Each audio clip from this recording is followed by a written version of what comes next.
Halo teman-teman, nah kali ini kita akan melanjutkan pembahasan mengenai makroekonomi untuk ke pertemuan ke-14.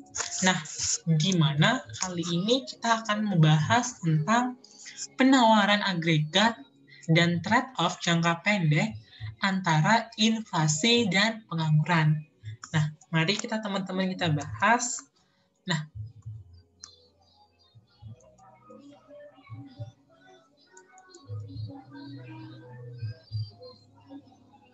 Nah, di sini pada slide berikutnya kita di situ menjelaskan persamaan penawaran jangka pendek. Nah, di sini itu diberikan contoh dari produsen gandum. Nah, kalau teman-teman perhatikan, di sini itu dikatakan bahwa keputusan seorang produsen gandum yang pendapatannya berasal dari menjual gandum dan menggunakan pendapatan ini untuk membeli barang dan jasa. Nah, jadi dia gini, dia kan tuh produsen gandum. Tapi sebelumnya itu, kita kan ngebahas tentang penawaran agregat. Nah, jadi kita lihat ini dari sisi produsen.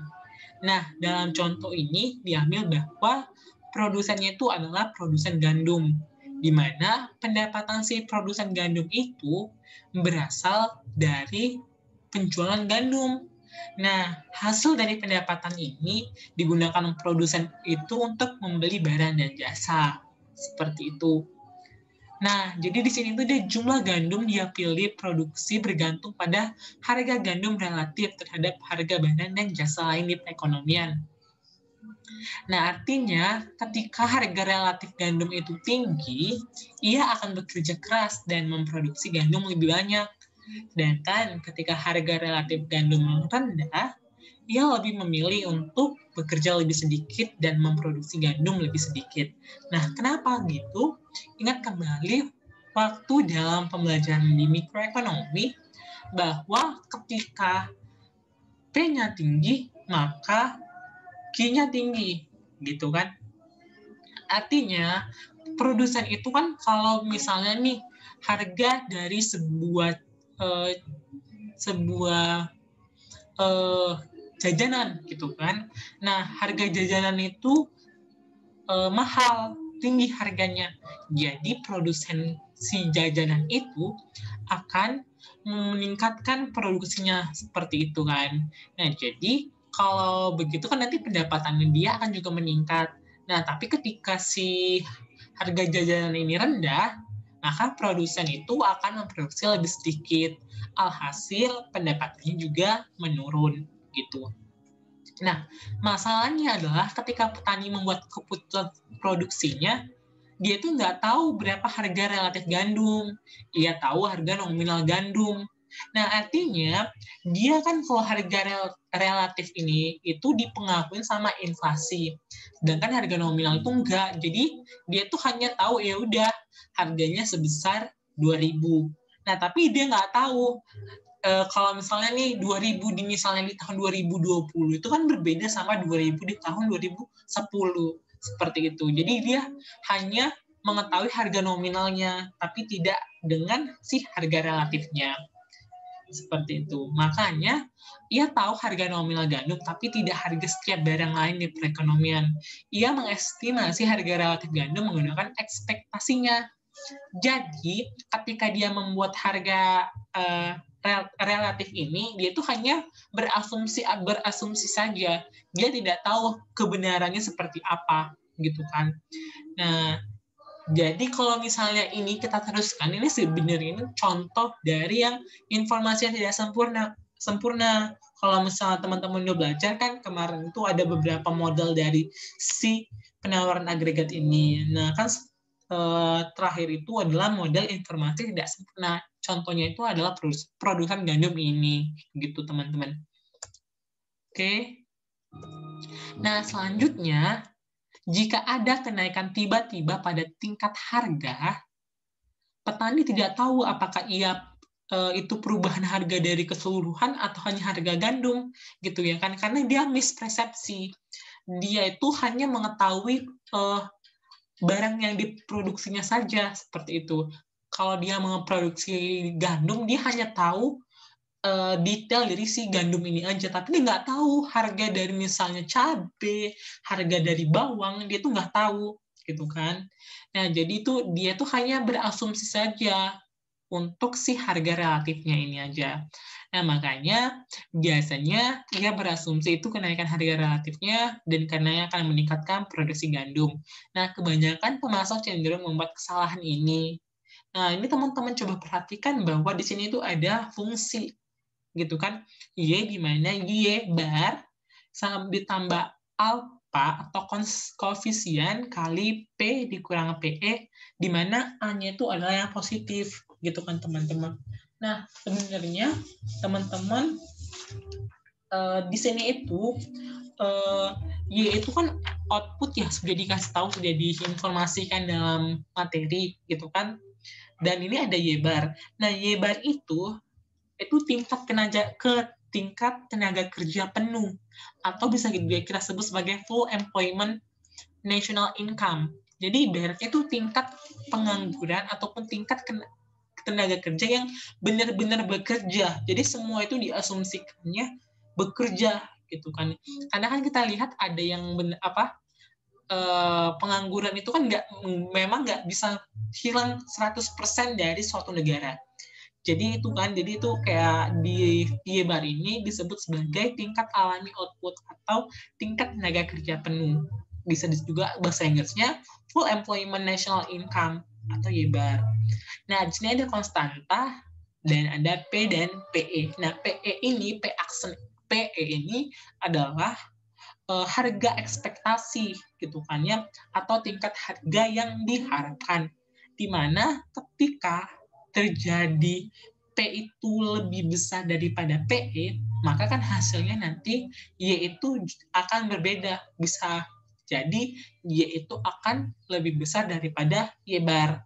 Nah, kalau misalnya nih, kalau ini kan nggak sama ya. Kalau yang sama itu kan teman-teman ingat bahwa ketika jangka panjang, Y bar-nya itu kan tetap, maksudnya bentuknya vertikal ke atas. Nah, itu dia berarti Y-nya itu sama dengan Y bar. Sedangkan ketika Y-nya itu tidak sama dengan Y bar, itulah yang nanti kita sebut sebagai penawaran agregat. Jadi dia itu kalau digambarkan tuh yang menyebabkan si perekonomian itu berfluktuasi. Kalau teman-teman ingat di pertemuan ke-7, kita kan ada membahas tentang siklus bisnis. Nah, kenapa sih siklus bisnis itu bisa berbentuk kayak lambda gitu, naik turun seperti itu. Nah, salah satunya itu dari sisi ininya, dari penawaran agregat gitu ya. Nah, jadi perbedaan dari Y ini dan Y bar yang akan membentuk kurva penawaran agregat, tapi dalam jangka pendek ya teman-teman. Sekali lagi aku garis bawahi dalam jangka pendek. Nah, jadi misalnya nih, misalnya kok Y-nya itu lebih kecil daripada Y bar-nya bagaimana? Itu kan disebut sebagai kayak deflation gap atau ada pengangguran. Jadi gini, Y yang benar-benar realnya itu misalnya itu cuman 200, tapi yang tingkat alami outputnya itu 300. Jadi kan ibaratnya kekecilan nih, jadi kayaknya ada yang kekurangan gitu loh, ada kekurangan dari sisi Y ini. Jadi itu yang akan menyebabkan adanya pengangguran. Maksudnya kan ingat ya, di Okun's Law itu ketika Y-nya itu turun, berarti nanti penganggurannya meningkat gitu ya teman-teman. Jangan lupakan materi-materi sebelumnya seperti itu. Oke, kita lanjut lagi teman-teman. Nah, ketika kita memperkenalkan kurva penawaran nih di bab 9, kita paham bahwa penawaran agregat itu dalam jangka pendek dan ada dalam jangka panjang. Nah, ketika dalam jangka panjang, tentunya ada harga fleksibel, kurva penawaran agregat bersifat vertikal. Nah, sedangkan kalau dalam kalau di sini dikatakan bahwa ketika kurva penawaran agregat vertikal, pergeseran kurva permintaan agregat mempengaruhi tingkat harga. Nah, gitu ya teman-teman. Kenapa sih kalau di sini tuh? Nah, kalau kita dalam jangka panjang kan kurvanya itu berbentuk vertikal. Nah, bentuk vertikal ini kan misalnya ada yang mempengaruhi bentuk si long run aggregate supply. Dia tuh kan tidak ngerubah si harganya karena dia memang jelas nggak berhubungan dengan si price, tapi dia berhubungan dengan si tingkat alamiahnya, gitu kan. Karena kan kalau kita geser nih, kalau misalnya kurvanya kalau yang vertikal kan ke atas ya, kayak sumbu Y. Jadi kan itu nggak berhubungan sama Y, sama price, tapi dia berhubungan sama si outputnya, gitu. Sebaliknya dalam jangka pendek, ini harga kaku dan kurva penawaran agregat tidak vertikal, gitu kan. Nah, jadi yang kita bahas itu kenapa sih kurva penawaran agregat dalam jangka pendek itu tidak vertikal. Nah, dia itu kan disebut sini pergeseran permintaan agregat menyebabkan fluktuasi output. Artinya, ketika kita ngegeser nih, menggeser ke kiri atau shift shift to the left atau shift to the right, dia itu akan mempengaruhi dari sisi outputnya, gitu kan. Jadi ada fluktuasi, gitu ya. Nah, makanya dikatakan bahwa pada bab 9 kita pakai pandangan yang disederhanakan tentang kekakuan harga dengan menggambar kurva penawaran agregat jangka pendek sebagai garis horizontal. Nah, artinya kan kalau di pertemuan sebelumnya nih ya, kalau teman-teman ingat, kalau dari pertemuan sebelumnya atau di pertemuan di permintaan agregat 1 dan 2, kan kita gunain bahwa dalam jangka pendek kurva agregat supply itu bentuknya horizontal. Jadi dia mempengaruhi harga, gitu kan? Maaf, dalam jangka pendek dia itu tidak mempengaruhi harga, tapi dalam jangka panjang dia itu tidak mempengaruhi si si output, seperti itu teman-teman. Nanti coba kalau misalnya ada misinformasi, tolong diinformasikan ke aku ya. Oke, kita masuk ke sekilas kurva Phillips. Nah, kurva Phillips ini tuh kayak adalah tentang si trade-off antara dua ukuran performa perekonomian, yaitu inflasi dan pengangguran. Nah, trade-off ini kita sebut sebagai kurva Phillips, di mana di sini dikasih tahu bahwa untuk mengurangi tingkat inflasi, pembuat kebijakan harus secara sementara meningkatkan pengangguran. Dan untuk mengurangi pengangguran, kita harus menerima inflasi yang lebih tinggi.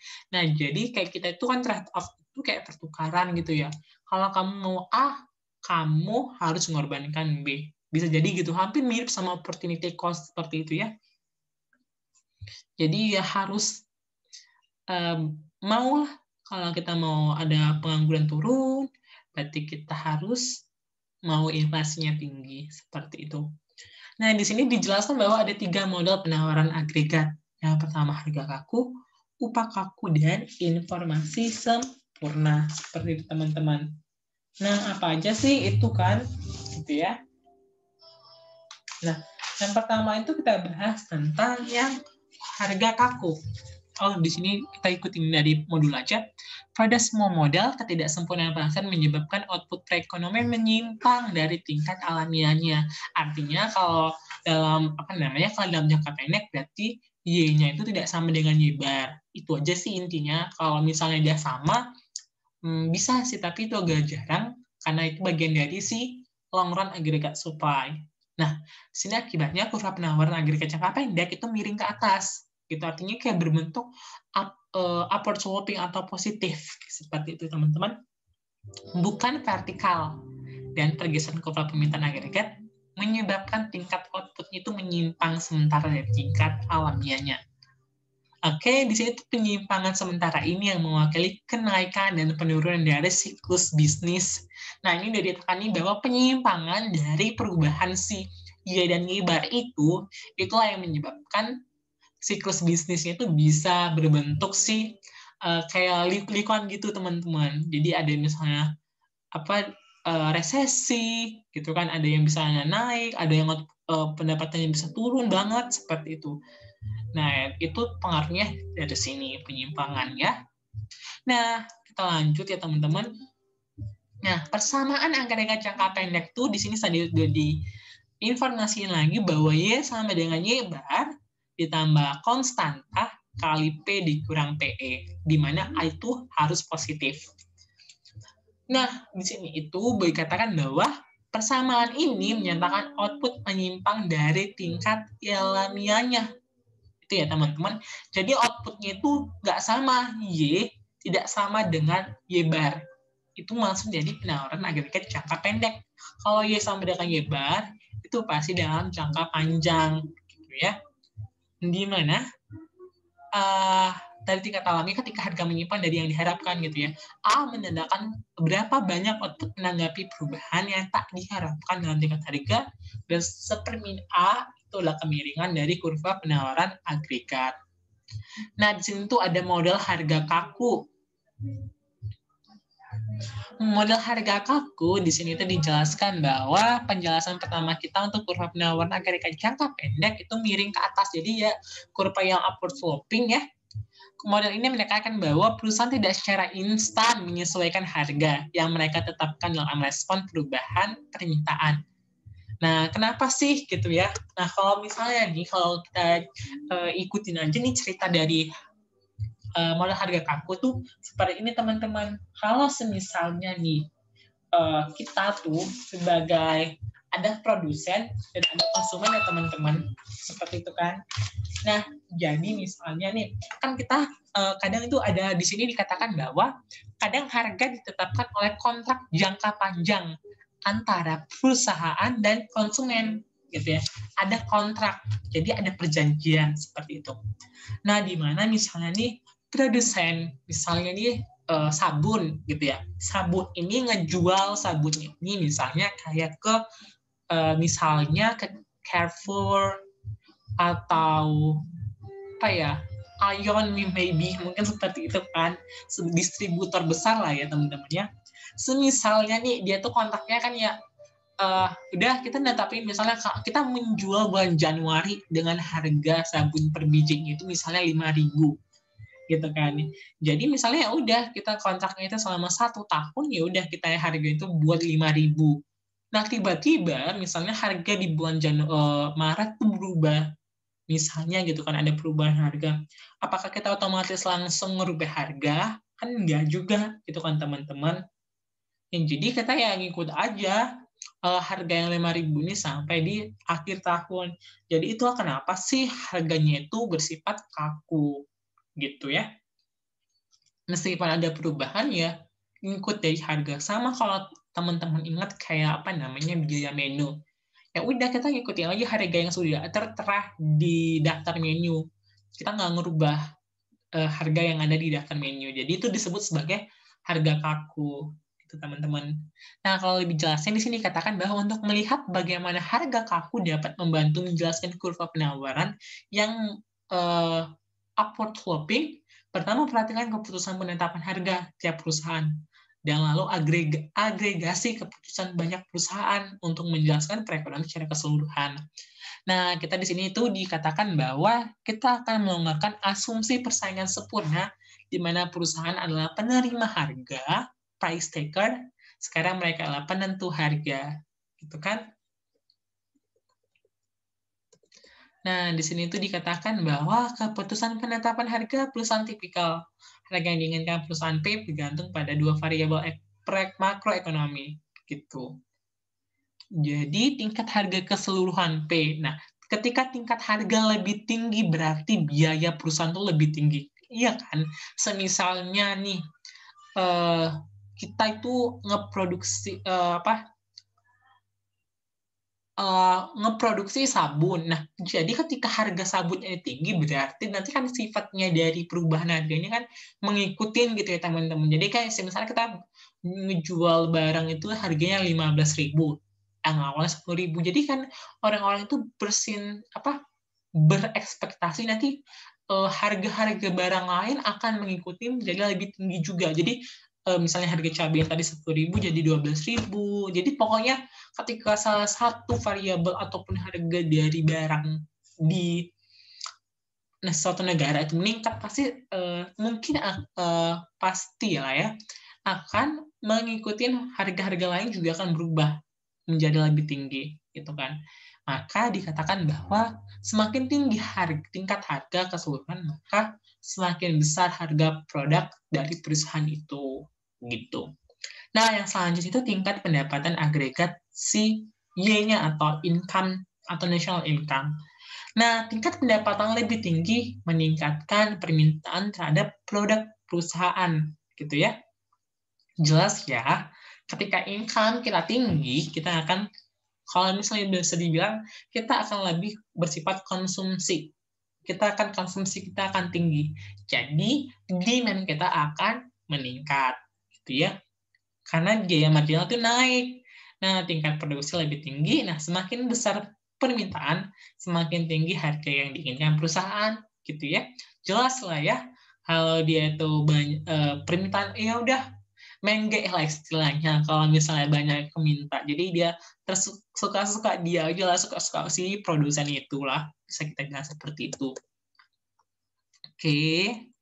Nah, inilah yang kenapa harga yang diinginkan perusahaan itu adalah P sama dengan P ditambah alpha kali Y kurang si Y bar.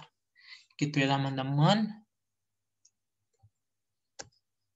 Oke, kita lanjutkan. Oke, di sini ada model upah kaku. Model upah kaku menunjukkan implikasi dari upah nominal kaku pada penawaran agregat. Sebelum melihat model, perhatikan ya apa yang terjadi pada saat jumlah yang diproduksi ketika tingkat harga naik. Nah, ini upah ya teman-teman. Nah, ketika price tinggi, satu upah nominal itu tidak berubah. Nah, kenaikan tingkat harga menurunkan upah real, membuat tenaga kerja menjadi lebih murah. Oke? Sebentar, ini ada penjelasan di bawah tidak ya? Nah, ini teman-teman. Nah, di sini tuh kan ada istilahnya W, itu upah nominal, gitu kan. Sedangkan ada W, kalau kita lihat ini aku bilangnya omega aja ya. Omega itu kita sebut sebagai upah real target. Dan P itu tingkat harga yang diharapkan, seperti itu. Misalnya nih, upah yang kaku di sini itu adalah upah yang nominal, gitu teman-teman. Semisalnya nih, aku bekerja di sebuah instansi pemerintah, gitu ya. Gaji aku tuh 3 bulan atau gaji ya, atau gajinya misalnya biar agak bagus 5 juta deh, 5 juta per bulan, gitu kan. So, aku nggak mau dong ya gaji aku ini turun ya menjadi misalnya 2 juta, jadi 1,5, gitu ya kan. Jadi itu secara nominal itu apa namanya? Upah aku tuh kaku, upah aku tuh secara nominal tuh nggak berubah. Maksudnya kita nggak mau berubah, jadi kaku, ya udah aku maunya segitu aja, gitu kan. Nah, di sini tuh jadi secara itu upah aku kaku ya. Nah, di sini tuh upah real itu kita bisa lihat bahwa upah real itu upah nominal dibagi sama si tingkat harga, ya. Nah, dimana kan kalau kita lihat kalau di agregat supply, P dan Y itu berhubungan positif. Jadi misalnya P-nya itu naik, berarti Y-nya akan naik. Seperti itu. Oke, kita asumsikan P-nya itu naik. Nah, ingat ya teman-teman, kan tadi kita bilang upah realnya itu W per P. Omega sama dengan W per P. Nah, P-nya itu naik, sedangkan W-nya itu kaku atau nggak berubah. Apa akibatnya? Akibatnya upah real akan turun. Oke. Apa akibat dari upah real yang turun ini? Jelas ketika upah real turun, maka gaji dari labor ini itu akan turun. Upah realnya itu akan turun. Karena ya W per P-nya juga turun ya. Nah, ketika upah realnya turun, si perusahaan ngebayarnya sedikit dong. Jadi dari yang gaji yang sedikit ini, dia pingin ngerekrut pegawai-pegawai supaya dia itu outputnya naik, gitu ya. Jadi kan ketika itu jelas ketika P-nya naik, upah real turun, labor-nya meningkat, gitu kan. Ketika lebar meningkat, outputnya meningkat. Ingat, jadi P-nya tadi naik, otomatis Y-nya naik. Jadi terjawab ya. Kalau ketika P-nya itu naik, berarti si Y-nya juga akan naik. Jadi bentuk dari kurva si agregat supply ini berbentuk upward sloping. Seperti itu. Oke, kita lanjut. Dan satu lagi, dalam ini kita kan keputusan untuk si model upah kerja ini kan namanya upah, itu pasti pengaruhnya dari sisi lebar. Ingat ya, kalau fungsi dari produksi kita itu kemarin ada FL ya, meskipun kemarin ada capital juga. Tapi di sini karena kita pakai upah, jadi kita hanya fokusnya pada si lebar. Seperti itu teman-teman. Nah, jadi di sini ada kurva, gitu ya. Kurva, dilihat teman-teman perhatikan bahwa di permintaan tenaga kerja, oke, di sini tuh ada yang namanya ya, oke, kita lanjut. Ini ada, oke, ini kok nggak berubah ya, sebentar. Oke nih. Nah, di sini kan dia tuh mengalami penurunan. Ingat ya, W per P. Oke, upah real, jangan lupa. Ini adalah upah real turun. Oke, upah real turun, otomatis lebarnya meningkat. Kan geser ke kanan ya, teman-teman. Ini geser ke kanan, ini turun ke bawah. Jadi, satu aku jawab. Ketika W per omega-nya turun, L-nya meningkat. Oke, L-nya meningkat. Kita lihat, kita bawa nih ke sini. Oke, L-nya meningkat, otomatis pendapatannya juga meningkat. Seperti itu ya. Ini fungsi dari produksi. Oke, jadi kan tadi di sini P-nya meningkat ya. Otomatis kita lihat ini dari sini ke sini. P meningkat, otomatis pendapatan kita juga meningkat. Jadi kejawab ya teman-teman. Ketika kita punya upah yang rendah, maka lebar kita akan tinggi. Otomatis ketika lebar kita tinggi, output kita akan tinggi. Ini berawal dari P yang tinggi. Ini dari sini ya. Kenaikan tingkat harga. Seperti itu teman-teman. Oke, model yang ketiga adalah model informasi tak sempurna. Gitu ya. Ini sumpah, ini mirip banget sama yang cerita tadi di awal di produsen gandum. Jadi dia itu kalau yang modal informasi tak sempurna, ini karena begitu banyak ini cerita-ceritanya, jadi takut buyar. Jadi intinya itu ya, kayak aku bilang tadi, dia itu kan hanya misalnya produsen gandum, dia itu hanya tahu detail dari si produk dia aja. Dia tuh nggak tahu nih harga-harga dari barang-barang lain. Nah, jadi misalnya harga-harga barang lain itu naik, ya udah dia ikut-ikutan naikin si harga gandumnya gitu loh. Padahal ya gitu, dia nggak tahu bagaimana sebenarnya. Dia hanya berekspektasi, dia hanya berasumsi. Jadi dia tuh nggak benar-benar gitu ya kan. Nah, kalau mulai kita baca boleh sih di sini tuh penjelasan ketiga nih kenapa sih kurva agregat supply itu geser ke atas. Ini salah satunya sini ya. Semua upah dan harga bebas menyesuaikan diri untuk menyeimbangkan penawaran dan permintaan. Nah, kurva penawaran agregat short run dan jangka panjang itu berbeda gitu ya. Karena kesalahan persepsi temporer tentang harga. Modal ini berasumsi bahwa tiap masuk dalam perekonomian memproduksi barang tunggal gitu ya kan aku bilang tadi itu kalau dia produsen gandum dia tuh hanya tahu barang dia aja. Nah barang dia aja kan otomatis dia tuh tunggal gitu kan dan mengkonsumsi banyak barang gitu ya. Karena jumlah barang begitu besar, memasok tak bisa mengamati semua harga setiap saat. Ya udah kan namanya dia tahunya hanya gandum aja. Nggak tahu di harga cabai, dia nggak tahu harga bawang, gitu-gitu lah ya teman-teman. Nah, mereka memantau harga barang yang mereka produksi, tapi tidak semua harga barang yang mereka konsumsi. Nah, jadi harga, misalnya dia konsumsi cabai, dia nggak tahu tuh berapa harga cabai. Dia nggak tahu berapa misal harga bawang. Maksudnya, kemarin dia nggak tahu gimana pergerakannya ya. gitu ya. Karena informasi tersebut, mereka kadang bingung antara perubahan tingkat harga keseluruhan dengan perubahan harga relatif gitu ya. Jadi dia tuh agak confused lah ya. Dia tuh nggak tahu nih harga-harga itu kalau udah berubah nih semuanya. Sedangkan harga dia gitu-gitu aja gitu ya. Nah, kebingungan ini yang mempengaruhi keputusan tentang berapa banyak yang akan mereka tawarkan, dan ini menimbulkan hubungan positif antara tingkat harga dan output dalam jangka pendek. Oke? Seperti itu teman-teman. Nah, ini aku jelasin yang sini ya. Oke. Dalam kurva penawaran agregat jangka pendek, nih, teman-teman lihat ya. Kalau di sini itu, nih, aku coba jelasin. Di sini itu kan ada yang namanya agregat supply, agregat demand. Oke. Ada agregat supply, ada agregat demand. Oke. Lihat ya. Pertama, misalnya ya, kita asumsikan ini dari si Satran. Yang dari sini, AD, dari A, menuju A aksen. Tapi kita pengaruhnya dari yang SRAS ini dulu. Gitu ya.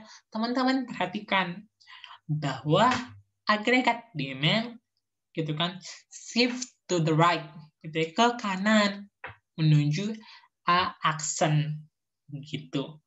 Jadi misalnya nih, teman-teman ingat lagi, review lagi pertemuan sebelumnya bahwa pergeseran kurva agregat demand itu salah satu yang mempengaruhi adalah kebijakan fiskal dan kebijakan moneter gitu ya. Jadi misalnya kita anggap aja nih agregat demand tuh geser ke kanan, otomatis lihat Y-nya itu berubah menjadi Y aksen. Ini kan Y yang long run gitu kan, Y alami, Y aktual. Berarti kan Y aktualnya lebih besar dibanding Y bar, seperti itu. Dan perhatikan P-nya berubah dari P0 menjadi P1. Ini sedangkan P0 ini adalah PE. Berarti P1 lebih besar dari PE. P actual lebih besar daripada P ekspektasi. Dan Y actual lebih besar daripada Y bar. Gitu teman-teman. And then, misalnya nih, agregat supply-nya itu kan di sini dia tuh geser ya teman-teman, bergeser ke kiri gitu ya. Kenapa? Karena gini, namanya ada ya di sini sudah dikasih tahu bahwa ada yang misalnya kayak kelembaban inersia. Kenapa sih? Maksudnya gini, ketika misalnya ada harga barang itu naik, gimana bang ya? Ketika harga satu barang itu naik, misalnya seperti itu ya, otomatis gini, barang-barang lain itu akan mengikuti naik juga gitu loh. Jadi misalnya harga barang apa ya? Harga cabai ini naik. Jadi misalnya ngikutin harga bawang putih naik, harga bawang merah naik, harga jahe naik, harga kencur naik, kunyit naik, gitu-gitu. Tapi ini disebut sebagai kelembaban inersia. Jadi ngikut aja dia gitu ya, gampang berfluktuasi gitu ya. Alhasil kurva agregat supply geser ke kiri. Gitu kan? Kurva agregat supply-nya itu geser ke kiri. Oke, ketika kurva agregat supply bergeser ke kiri, berarti nanti dia akan kembali ke titik alamiahnya. Ibar ya, akan kembali ke titik alamiahnya dan harganya adalah yang C2. Gitu ya, harganya mengalami kenaikan. Seperti itu. Nah, tapi ingat teman-teman, oke, ketika ini ya, dari yang Y output ini bisa kita lihat ketika Y bar ini menuju Y aktual, gitu kan, Y bar menuju Y aktual, berarti sini terjadi perubahan output. Oke, Y meningkat. Ketika Y meningkat, apa? Pengangguran turun. Turun penganggurannya. Ketika pengangguran turun, ingat hukum apa? Hukum Okun's. Oke. But kita harus ingat lagi, P-nya bagaimana? Kayak gitu ya teman-teman ya. P-nya kan meningkat juga. Oke. P-nya meningkat, apa namanya? Inflasi. Oke. Jadi jelas, ketika meningkat, unemployment-nya turun, inflasinya meningkat. Oke, dijawab ya. Ketika unemployment-nya rendah, inflasinya akan tinggi. Nah, itu yang kita sebut sebagai kurva Phillips. Jadi ini ada trade-off seperti itu, teman-teman. Gitu ya, teman-teman. Oke, di sini ya. Menderivasi kurva Phillips, oke, dari kurva penawaran. Jadi ini adalah bentuk dari si penjelasan ya. Ada inflasi yang diharapkan, ada beta, ada apa namanya? Pengangguran ya. Ada pengangguran kurang pengangguran Nairu tambah F atau supply shock atau guncangan penawaran gitu ya teman-teman ya. Nairu. Oke, jadi yang menyebabkan si kurva Phillips ini bergantung pada 3 kekuatan. Inflasi, penyimpangan dari pengangguran tingkat alamiah, dan guncangan penawaran atau supply shock. Nah, di sini ada atau apa ya kita bilang ya, unemployment Nairu ya, atau bisa sebut ini Nairu itu bisa hampir sama dengan natural unemployment, tapi lebih cocoknya itu kayak non-accelerating inflation rate of inflation rate ya. Maaf. Nairu bisa disebut kayak non-accelerating inflation rate of unemployment. Nairu, seperti itu. Nah, di sini tuh dikatakan bahwa persamaan kurva Phillips dan persamaan penawaran jangka pendek pada dasarnya itu bagian dari makroekonomi yang sama.